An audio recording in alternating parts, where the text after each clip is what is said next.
में और अब हम आपको मिलवाने जा रहे हैं एक ऐसी बरतानवी निजात पाकिस्तानी खातून बाइकर से जो कि एक तारीखी कारनामे के लिए लंदन से लाहौर की जानिब रवाना हो गई हैं। सुनने में आपको आसान लग रहा होगा लेकिन लंदन से लाहौर वो भी बाइक पर, और अकेली ये ट्रैवल कर रही हैं, अकेली ट्रैवल कर रही हैं और ये पहली खातून बाइकर बनेंगी जो इतना लंबा सफ़र तय करेंगी।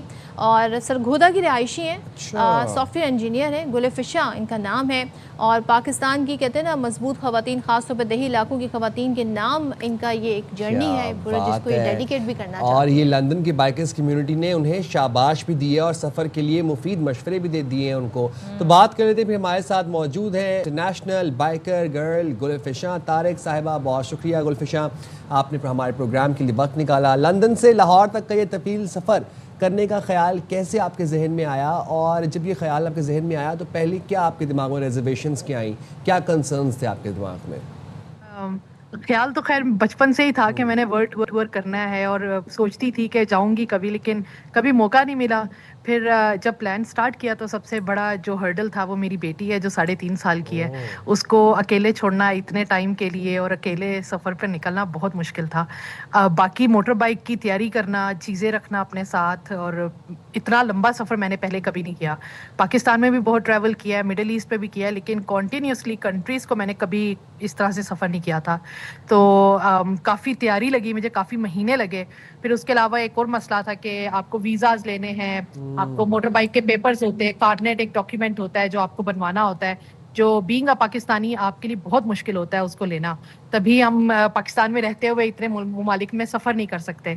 तो मैं एक गाइडेंस बनाना चाह रही थी कि जो भी लड़की एज अ पाकिस्तानी ट्रैवल करना चाहती है तो उसको एक गाइडलाइन मिल जाए मेरे सफ़र के थ्रू कि आप किस तरह से चीज़ों के लिए अप्लाई कर सकते हैं और आप सफ़र कर सकते हैं। तो कितने दिन का प्लान है ये, कितने दिन लगेंगे आपको लंदन से लाहौर पहुँचने में? दूसरे में आपकी बाइक देख रही थी, बड़ी हाई टेक लग रही है, काफ़ी ज़्यादा इसमें सामान भी है। क्या क्या तैयारी की है आपने, क्या क्या चीज़ें रखी हैं जो आपको लगता है ज़रूरत पड़ेगी उनकी?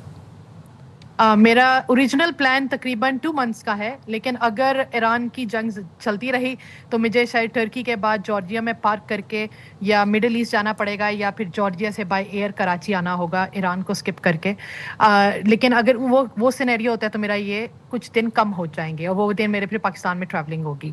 बाइक को तैयारी में तो बहुत ज़्यादा चीज़ें लगती हैं, मतलब मुझे अपनी टूल किट साथ रखी हुई है, फर्स्ट एड किट है मेरे पास, खाने के लिए स्टोव है, मतलब खाने पीने के जो चाय के बगैर मैं रह नहीं सकती जो पाकिस्तानी चाय है, और dry milk and each and everything अपने साथ में लेके चलती हूँ क्योंकि यहाँ मिलती नहीं है। उसके अलावा सारे स्पाइसेस मेरे पास हैं, जो मेरी ग्रीन चिली और वो सब है मेरे पास। उसमें कैंपिंग का सामान मैंने अपने पास रखा हुआ है, लाइट वेट कैंपिंग का, कि अगर कहीं ऐसी जगह पहुंच जाऊं जहां पर स्टे ना हो, होटल ना मिले, तो वहां पे मैं कैंपिंग कर सकूं। और उसके अलावा आप बताना चाहें हमें गुलफिशा, अगर आप हमें बताना चाहें तो कितना, मतलब मिनिमम कितना बजट होना चाहिए आपके पास, अगर आपने जैसे अभी आप ट्रिप कर रही हैं, खैर आप तो तवील सफ़र कर रही हैं, लेकिन इनिशियली अगर किसी लड़की ने अपनी पहली जर्नी का आगाज़ करना है तो वो कितने पैसे, कितना बजट दिमाग में रखे?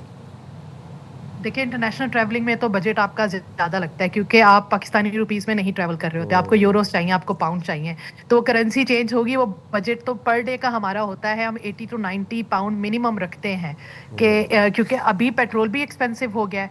मुझे अपना टैंक 2 दफ़ा तो फ्यूल अप करना होता है क्योंकि मैं 350 से 400 किलोमीटर पर डे कर रही हूँ, तो 2 दफ़ा इसको फ्यूल अप करना, फिर खाना रहना, तो इतना तो एक्सपेंस इंटरनेशनल ट्रैवलिंग पर होता है। और सबसे बड़ी जो कॉस्ट होती है वो आपके पेपर वर्क रेडी करना और बाइक को रेडी करना होता है, प्रॉपर गियर, हेलमेट, कैंपिंग का सामान।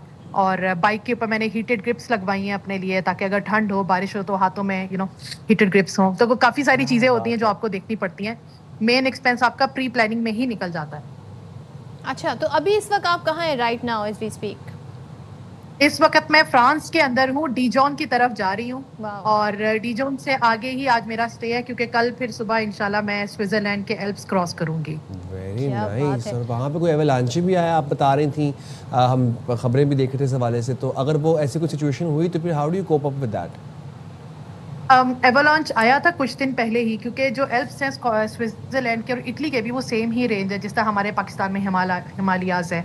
अगर तो स्नो होगी वो मुझे खुद ही नहीं जाने देंगे, वहाँ पे बैरियर लगा होगा और वहाँ पे टनल्स होती हैं जहाँ से आप जा सकते हैं, बट मेरी ख्वाहिश है कि मैं पास ऊपर से करके आऊँ और वो एल्प्स भी प्रॉपरली मैं एक्सप्लोर करके आऊँ। तो होपफुली दुआ कर रही हूँ, आज तो बहुत अच्छा मौसम है, होपफुली कल भी अच्छा ही होगा। और आपके घर वाले क्या आपकी इस शौक से, इस एडवेंचर से तंग नहीं हो जाते कि भाई तुम इतने इतने अरसे को गायब हो जाती हो, थोड़ा हमारे साथ भी टाइम गुजारो?